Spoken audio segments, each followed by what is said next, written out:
एकादशी व्रत कथा।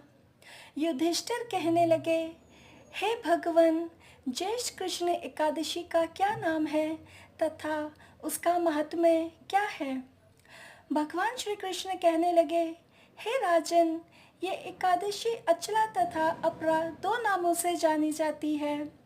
पुराणों के अनुसार ज्येष्ठ कृष्ण पक्ष की एकादशी अपरा एकादशी है, क्योंकि ये अपार धन देने वाली है। जो मनुष्य इस व्रत को करते हैं वे संसार में प्रसिद्ध हो जाते हैं। इस दिन भगवान त्रिविक्रम की पूजा की जाती है। अपरा एकादशी के व्रत के प्रभाव से ब्रह्म हत्या, भूत योनि, दूसरे की निंदा आदि के सभी पाप दूर हो जाते हैं।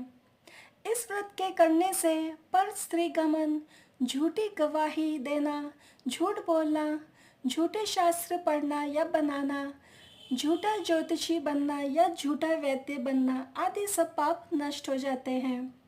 जो क्षत्रिय युद्ध से भाग जाए वे नरकगामी होते हैं, परंतु अपरा एकादशी का व्रत करने से वे भी स्वर्ग को प्राप्त होते हैं।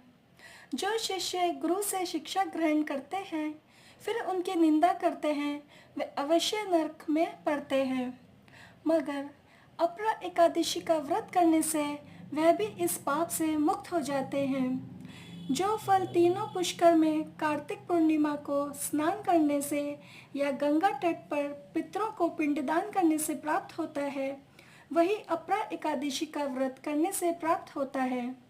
मकर के सूर्य में प्रयागराज के स्नान से, शिवरात्रि का व्रत करने से, सिंह राशि के बृहस्पति में गोमती नदी के स्नान से और कुंभ में केदारनाथ के दर्शन या बद्रीनाथ के दर्शन, सूर्य ग्रहण में कुरुक्षेत्र के स्नान से, स्वर्ण दान करने से अथवा अर्ध प्रसूत गोदान से जो फल मिलता है वही फल अपरा एकादशी के व्रत से मिलता है।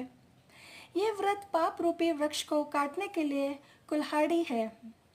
पाप रूपी ईंधन को जलाने के लिए अग्नि, पाप रूपी अंधकार को मिटाने के लिए सूर्य के समान और मृगों को मारने के लिए सिंह के समान है। अतः मनुष्य को पापों से डरते हुए इस व्रत को अवश्य ही करना चाहिए।